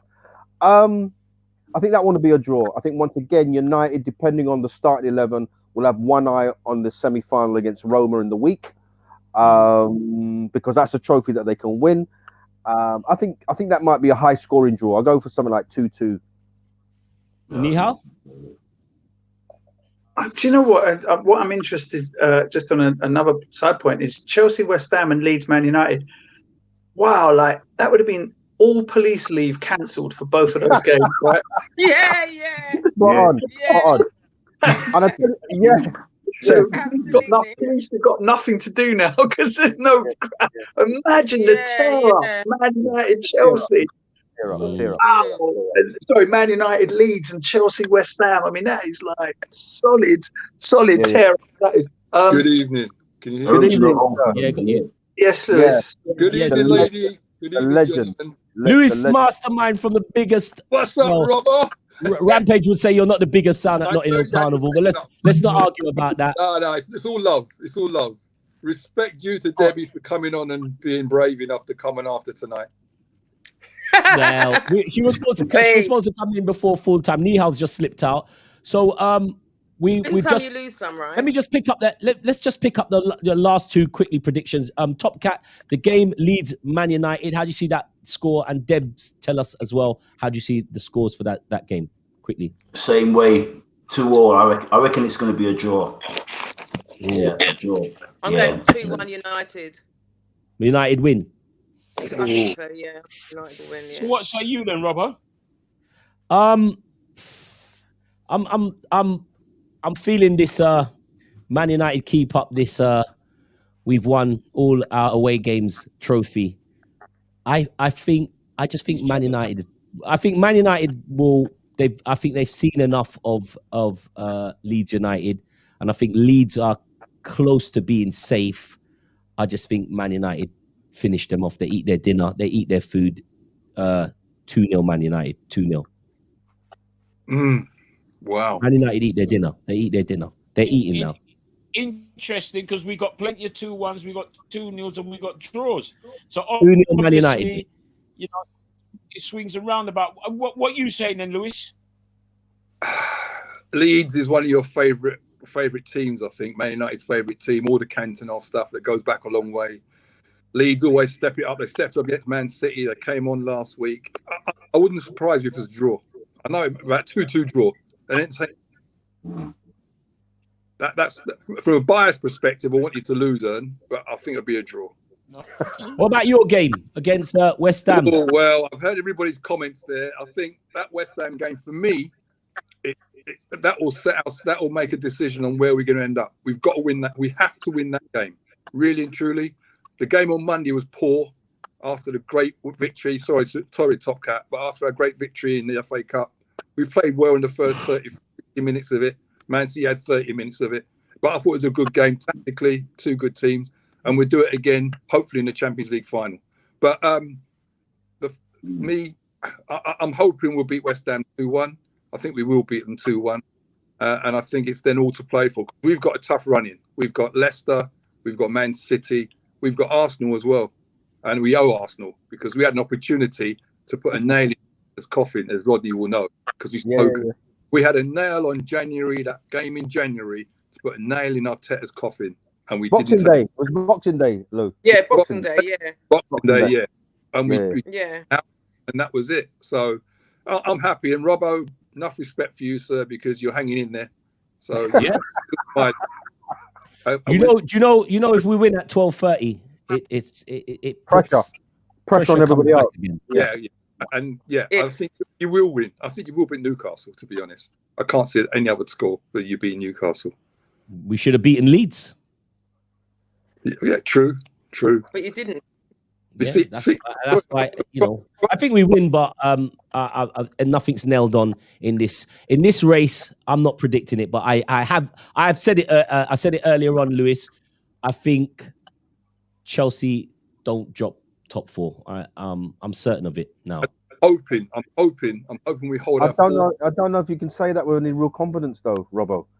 I can't see it. I think this manager's a little bit cuter.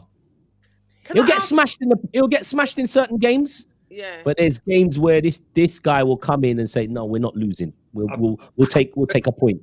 Or we'll take. Lewis, can I ask you what's happened to Abraham? Doesn't your manager fancy him? I think Abraham's got to maybe. Same scenario with Lukaku. I don't know if you remember what happened with Lukaku back in the day. We had Lukaku, and he got ahead of himself. And Mourinho says. He had a chance, Lukaku, not deflecting, but Lukaku had a chance to learn from Drogba, but he felt it was bigger and better than Drogba at the time. It was going to be better, and he couldn't hang in there.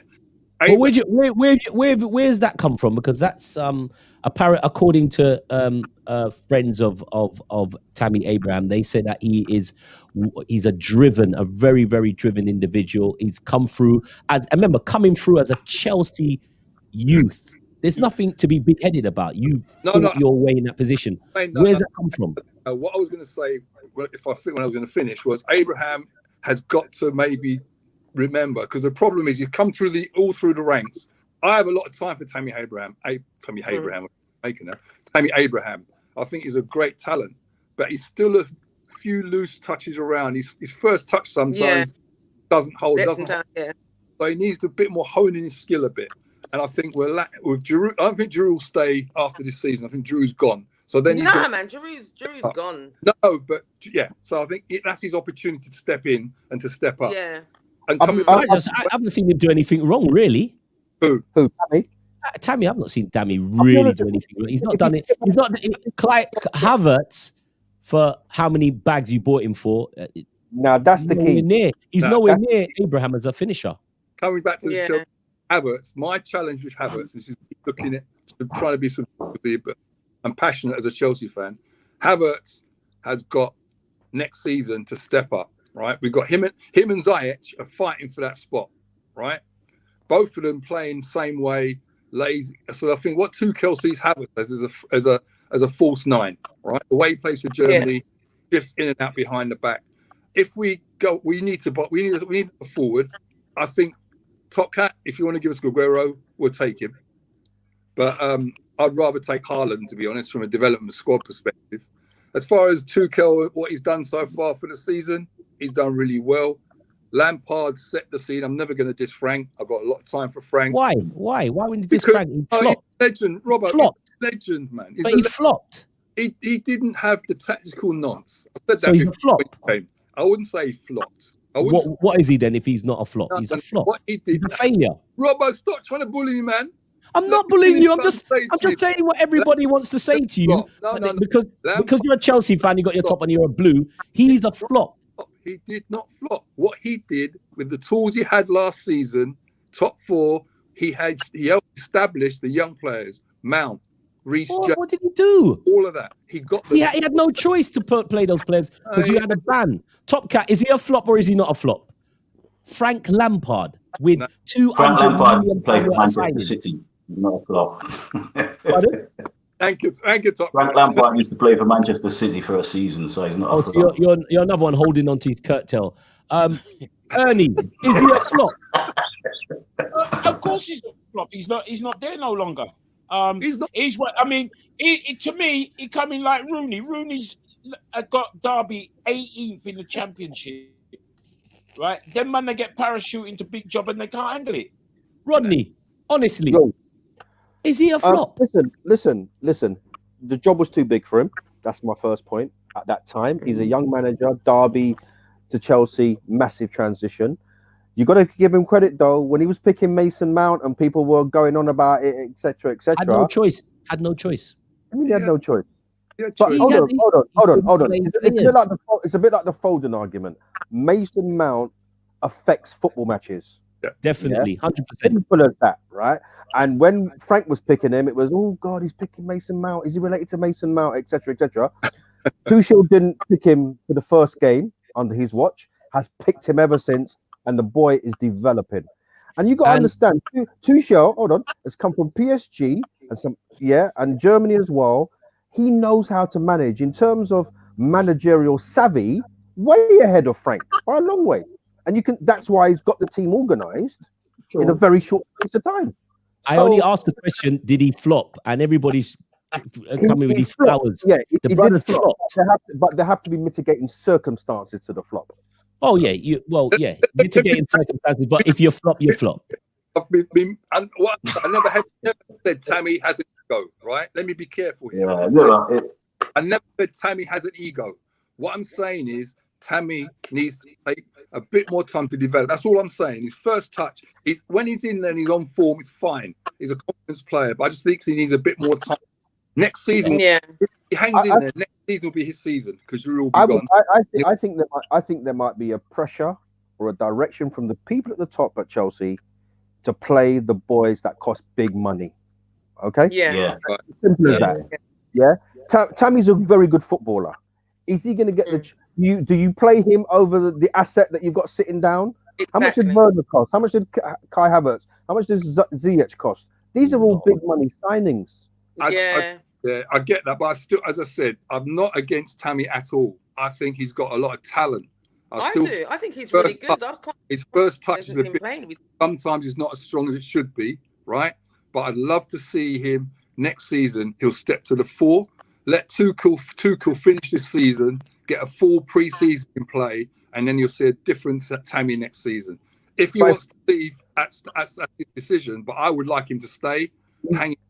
He's been linked with Leicester already for next season. He's been linked with Leicester, with Jamie Vardy almost out the door and Iheanacho stepping up. But in terms of Tammy, there's a really good player there. Very good player.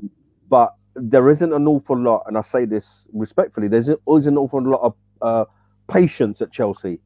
You know what I mean? Yeah. They buy those sort of players at that fee, and they've got to deliver. He might be good at Villa, someone like a Villa. Tammy. He went to Villa on loan, didn't he? And smashed it he did. for them, didn't he? You know what I mean? So I think they'll be good under Brendan Rodgers, and Brendan Rodgers knows him from his Chelsea days, doesn't he? Yeah, Brendan knows him when he was in the under. And sadly, the scenario at Chelsea for Tammy means that his England spot is now done for the Euros. Do you know what I mean? He's not going to get. In the words of Ernie, Tunchai don't care about that. Tunchai's got other things to worry about. Tunchi's got a semi-final to worry about. Tunchai don't care about England spots, and neither does Jurgen Klopp. By the way, the point you make, Robbo, the point you make about if Chelsea were to win the Champions League and you can't rule them out. I said it a few weeks back. no one at that football club is going to care about Tammy Abraham. No. Does it make sense? That's the beast that we're talking about here. If Chelsea go and lift a major prize, and we talked about it when Lewis was on before, when Chelsea sack football managers, they win trophies. Okay, Hey, but it's one of those seasons. So let's hope that prediction doesn't work, right, Lewis? Nah, I'm only joking. Lewis, I know you're late. You were late to come on. You guys started the protestation on, I think it was Tuesday. There was a few fans out there telling your former goalkeeper where to go. I mean, they gave it to him bad. Peter Cech was going, stop, this is not the way to go. And someone said, Peter Cech. You dealt with him. Horror. I was testing Rodders. Me and Rodders were on text. All broke. My thing, we said it at the beginning of the show, quickly. We didn't expect that to happen with Chelsea, because Chelsea, like what Top Cat said about Man City, you guys are just happy with the situation anyway. Why do you think it was sparked so fiercely and so quickly at Chelsea? Because the rumours or the feedback I've been getting, again, I've shared this with Robbo. So out of those top 6, the position is simply this. You had 3 main American owners, Kroenke, Glazers, and the Henry, wanting to bring in the American franchise model to Europe. So in America, the NFL run franchises where you've got all the top NFL clubs, and they're guaranteed to be in the game, whatever season they're in, whatever division. The Americans can't get their head around the pyramid structure we have in Europe. They can't get their head around it, right? So when this all came about, Perez was talking to Woodward, who's not there, and Angelina in Juventus and all of this kind of stuff. This is all about the funding. So when you look at the costs and the money who's owed where, who's broke, right? They did a chart of the top 6 who are broke. Tottenham, £460 million in debt. They've got a brand new stadium can't fill because of the pandemic. You guys are in debt too as well. You're in heavy debt as well. I'll come back to that. So Tottenham, right? For them, this is the gap for them. Then you had Tottenham, Man United, Liverpool, Arsenal, Man City, and we were in the other way. The chart was going the other way on the BBC report. I think I shared with brothers, right? So we're not that worried about it. But you're in debt. You are in debt. You're in debt. Operating debt, as far as everybody else is, we're at the bottom of the 6. Come back to your point. As far as the actual Super League is concerned, Chelsea and Man City were the last 2 to want to go into it. And I wasn't going into it because they wanted to. They were going into it because they didn't want to be left behind. They felt that the leagues would be weakened. So they didn't want to miss the boat. Okay? I'm not playing the moral high ground here. Okay. But I don't condone it. I was totally against it. I was totally against the Super League. It's total greed, and that's it. Period. Sorry. Are you saying that Chelsea... Are you saying that Chelsea only went in because they didn't want to miss the boat? That's the report. That Chelsea only went in? Yeah, but my question was why was it sparked? Why was it sparked at Chelsea? We're football fans, and if I could get down, I'll be with them. I don't want to do this Super League and mash up all the pyramid. Everybody else, for me, competition's about everybody able to take part and win. The beauty of football is you can get a Leicester. You can maybe even get an Arsenal in the Champions League eventually. Yeah, I agree. All those things are away. West Ham. Look at West Ham. Would you ever believe West Ham going into the European? So that's the beauty of our football system, and that's what I was saying should never be taken away from us. And that's why I was totally against whoever it was. Come up with the idea that went into it. I'm with Gary Neville. I'm with all the others. Jamie Carragher. Everybody else who voiced a dissatisfaction of what happened. I'm behind them wholeheartedly. I'm glad that it's all fallen through, even though Barcelona and Real Madrid still think it's still going to happen. But I was so happy that I rang Rods and said, Rods, I'm so proud of my team. I did. I told him I was happy we were out there, Robbo. Happy we were out there. My question is still in answer. We're good with that, but it is why was Chelsea the first of the fans? Let me come into that one. Was it just based on the game with Brighton? Because he had it just happened. It just happened to be the first game after the Sunday night finale. Okay, so it could have been Arsenal Everton on Monday and Chelsea Brighton on Friday. It just happened to be that game. Do you know what I mean? So I don't think it was particularly because Chelsea fans were up in arms. But well done to them. Well done. It's fan power, isn't it? There were fans outside Emirates again today. Yeah. Liverpool fans weren't happy. So yeah, Tottenham had 20 fans outside as well. 20. And you know, happy to call himself top 6, but yeah, we won't go there. Well, it's been a strange week of football. I knew today was going to be tasty. And in the words of Daddy Ernie, I knew it was going to be Tuncelli. It was Tuncelli tonight.